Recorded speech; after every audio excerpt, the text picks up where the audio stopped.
बुजुर्गों पर हो रहे अत्याचार के खिलाफ आप और हम ऑल इंडिया इंसाफ काउंसिल पटना आज यहाँ महाधरना में बैठे हुए हैं। आज दिनांक है 15 जून 2024 शनिवार है और गर्दनी बाग धरना स्थल पर काफ़ी संख्या में लोग यहाँ बैठे हुए हैं। इनका कहना है कि फिलिस्तीन जो है उसमें निर्दोष महिलाओं, बच्चों और बुजुर्गों पर लगातार अत्याचार हो रहे हैं। उसके खिलाफ जो आप और हम ऑल इंडिया इंसाफ काउंसिल है उसके टोटल सदस्य यहाँ बैनर हाथ में लेके खड़े हैं। आइए इनसे बात करते हैं और जानते हैं कि आखिर इनके साथ क्या नाइंसाफी हो रहा है। ये लोग यहाँ धरना स्थल पर बैठे हुए हैं और ये महाधरना है, इनसे जानते हैं। आइए, ये आप और हम ऑल इंडिया इंसाफ काउंसिल के लोग यहाँ महाधरना पर क्यों बैठे हुए हैं? क्या नाइंसाफी हो रहा है आपके साथ? इसकी सबसे पहली वजह यह है कि हमारा मुल्क मणिपुर हो या फिर फ़लस्तीन हो, जो बेगुनाह और जो मज़लूमीन पे अत्याचार किया जा रहा है,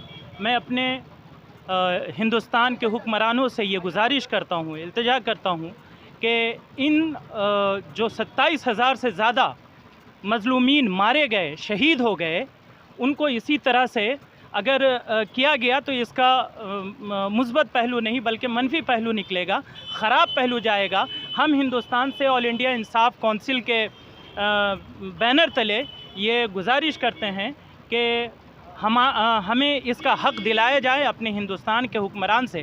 कहाँ है वो यूनिसेफ जो बच्चों के हुकूक़ की बात करते हैं? कहाँ है वो यूएनए जो मुल्की सतह पे इंसानों को हक़ दिलाने की बात करते हैं? कहाँ है वो इंटरनेशनल कोर्ट ऑफ जस्टिस जो ज़िम्मेदारी लिए हुए हैं कि हम तमाम लोगों को हक़ दिलाएंगे? कहाँ बैठे हैं ये सारे इदारे? मैं तमाम लोगों को इस कटघरे में लाने की कोशिश कर रहा हूँ ऑल इंडिया इंसाफ काउंसिल के बैनर तले कि वो आएँ और हक़ दिलाने का अभी वक्त है, न कि ये वक्त कोई और है। अभी आएँ और आकर के हमारा इंसाफ दिलाएं। फ़लस्तीन के लोग मज़लूमीन का जो शोहदा 27,000 से ज़्यादा लोग मारे गए हैं, हमारे मणिपुर का, ये सारे मामलात को बाज़ाब्ता ये सारे इदारे, सारे तंजीम आकर देखें और इस पे काम करें। नाम क्या है सर? मेरा नाम सिब्तैन रज़ा ज़िमाबादी। क्या हक चाहिए आपको? जो फ़लस्तीन में और मणिपुर में जो लोग जो है मारे जा रहे हैं, बेकसूर लोग मारे जा रहे हैं, उनसे हम सरकार से मांग करते हैं कि उनके खिलाफ जो है वो सख्त से सख्त जो है कार्रवाई करें। नाम क्या है आपका? अरमान अहमद। ऑल इंडिया इंसाफ काउंसिल के जितने भी सदस्य यहाँ बैठे हुए हैं, हाथ में बैनर लिए हुए हैं कि निर्दोषियों की हत्या, जो भी निर्दोष है उनकी हत्या बंद करो। आखिर क्या इंसाफ चाहते हैं आप? देखिए, सबसे पहले तो हमारा जो मुल्क हिंदुस्तान है, हमारे हिंदुस्तान का एक हिस्सा है मणिपुर।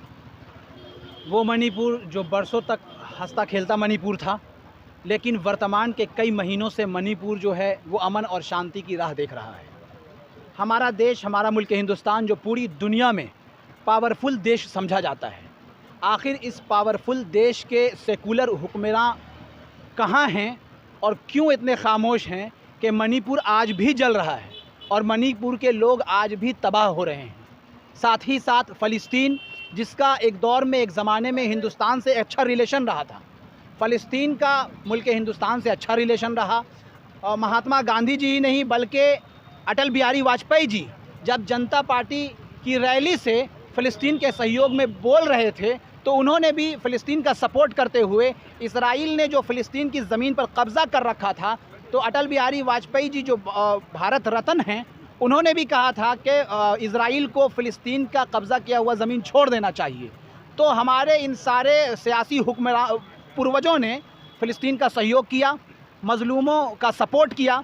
वर्तमान में हम अपने बिहार के, अपने भारत के माननीय प्रधानमंत्री श्री मोदी जी से ये मांग करते हैं कि आप जिस तरह से यूक्रेन और रूस के जंग को ख़त्म करने की, रोकने की, जंग ना होने की बात करना चाहते हैं, ठीक उसी तरह आप इज़राइल और फ़लस्तीन के दरमियान जो जंग हो रहे हैं उस जंग को रोकवाने की पहल करें और आप ये कोशिश करें कि फ़लस्तीन और इज़राइल के दरमियान जो नफ़रतें पैदा हुई है वो खुशियों में बदले और आप उसका सुलह कराएं। नाम क्या है सर? शकील अहमद हाशमी, राष्ट्रीय सचिव ऑल इंडिया इंसाफ काउंसिल। आज है ये धरना हमेशा जारी रखना है कि एक दिवसीय धरना है?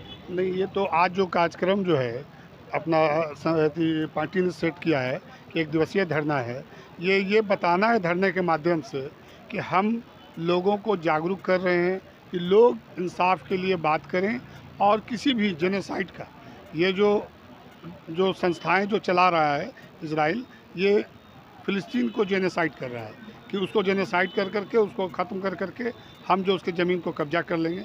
और फ़िलिस्तीन इजराइल का यही जो सामंतवादी और साम्राज्यवादी नीति है वो हिंदुस्तान कभी भी सपोर्ट नहीं किया है। जब यासिर अराफात साहब थे उस समय हमेशा भारत फ़िलिस्तीन का समर्थक रहा है, हमेशा समर्थक रहा है। और यूएनओ में भी बहुत निंदा किया गया है इजराइल का। लेकिन अफसोस की बात यह है कि पूरा राष्ट्र संघ इजराइल के इस जुल्म के ख़िलाफ़ है। लेकिन कुछ तानाशाह अमेरिका इस टाइप की चीज़ों को चाह रहा है कि वर्ल्ड वार हो जाए, मुसलमानों का जेनोसाइड हो। यहाँ पर जो अल्पसंख्यक है, कमज़ोर हैं, जैसे मणिपुर में जो कमज़ोर है नागा कुकी की लड़ाई को जो जेनोसाइड किया जा रहा है, साइलेंट। एक अफसोस की बात है कि माननीय प्रधानमंत्री जी बहुत ही मजबूत प्रधानमंत्री हम लोग समझते हैं, लेकिन मणिपुर के मामले में कमज़ोर हैं। वो आज तक मणिपुर में जा कर के नहीं गए। ऐसा ही कश्मीर का मामला रहा, कश्मीर में भी धारा 370 हटा, 18 महीने तक वहाँ पर इंटरनेट बंद कर दिया गया।